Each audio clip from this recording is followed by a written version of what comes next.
students, today we are going to study about the heating effect of electric current. It is a matter of common experience that when electric current is passed through an electric bulb, it becomes warm when touched. Similarly, an electric fan becomes warm if used continuously for a longer duration. It is because a part of electrical energy is converted into heat energy. This is called heating effect of electric current. In other words, a part of electrical energy from the source supply is consumed in doing useful work like in rotating the blades of a fan, giving light in case of an electric bulb. Rest of the electrical energy is converted into heat energy which rises the temperature of the gadget. As you can able to see it in the electric bulb, when the current is being supplied, some electrical current will be converted into light energy and some will be converted it into heat energy. Whatever it is converted into heat energy, that will get lost in the surrounding, and once it get lost in the surrounding, we can't able to renew or reform that heat into an electrical energy. So for this which is lost heat energy, for this also we have to pay the charges to the electrical department. Now what causes this heating effect, we will see in the next slide. Causes of heating effect of an electric bulb.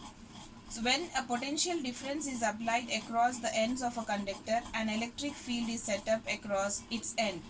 The large number of free electrons present in the conductor move towards the positive end and acquire kinetic energy. Due to their motion, which an electric current flows through conductor. These moving electrons on their way collide with the ions on the conductor and transfer the gained energy to them. As a result of this, kinetic energy of vibration of the ion increases and consequently the temperature of the conductor rises. Therefore, as current flows through a conductor, the free electron loses energy which is converted into heat. For example, when a battery is maintaining current in the conductor, then the electric energy supplied by the battery is converted into heat energy. So now in the next slide we will be seeing it how this heat is produced in the electric current by electric current. So heat produced in an electric current. You can able to see the figure here. In this figure we have to consider a conductor as XY of a resistance R ohm. Let the potential difference in volt be applied across XY. Let the steady current of ampere I flows through the conductor from X to Y.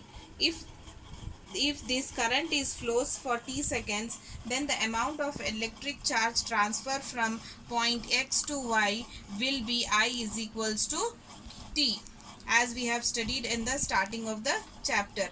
When the electric charge Q moves against potential difference V, the amount of work done is given by W is equals to V into Q. And according to Ohm's law, we know R is equals to V upon I. Putting these values in this equation, W is equals to VIT. According to Ohm's law, R is equals to VI and B is equals to IR. When we are substituting the value of V as IR in this equation, we will be getting IR into IT. W is equals to, as I into I will become as I square into RT, where W is nothing but work done. Work done we are seeing in terms of heat produced. So W is equals to H. H is equals to I square RT. This is known as the law of Joule's law of heating. The work done is called as an electric work done. The electric circuit is purely resistive. The conductor XY has resistance only connected to the battery. So all the electrical energy consumed is converted into heat. Then the amount of heat produced is equals to H is equals to I square RT, which is known as Joule's law of heating. Now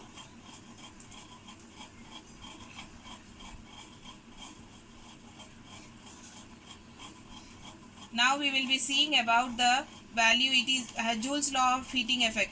It is because of Joule's was the first scientist who studied the heating effect of electric current through an resistor. Thus, the Joule's law of heating effect heating states that the amount of heat produced in a conductor when current flows through it is directly proportional, means H is directly proportional to I square, that is a square of the current through the conductor when the given resistance and time. Resistance and time is constant at the time. H is directly proportional to I square, means heat produced in a conductor is directly proportional to the square of the conductor. So if the current is doubled if the current is double, then the new current will become 2I for a given resistance and time. Means if we are doubling the current, heat produced will become for 4 times. If we are making half the conductor, then heat produced will become as 1/4. The second case will be the resistance. Heat is directly proportional to resistance of a conductor for a given current and time. Here if the resistance is double, then the current will also become double, and if the resistance is half, current is also going to become half. Then the third case we will be having as H is directly proportional to T. Heat produced in a conductor is directly proportional to time T for which the current flows through a conductor. If the current is passed through a conductor for double the time, then new time becomes as 2T for given current and resistance. So, if the time of the current to pass through a conductor is doubled, then the heat produced is also doubled. If the conductor is passing through a conductor becomes half, then the new time will become the T by 2 for a given current and resistance.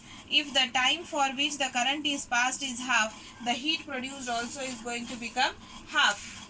Now you can understand about what the state of Joule's law. Joule's law states that when we are taking it, when the current flows through it directly proportional to the square of the current and directly proportional to the resistance of a conductor, and it is directly proportional to the time when for which we are producing the current. So this is called as Joule's law of heating effect, and this is also called as electrification. This is called as electrification of the charges.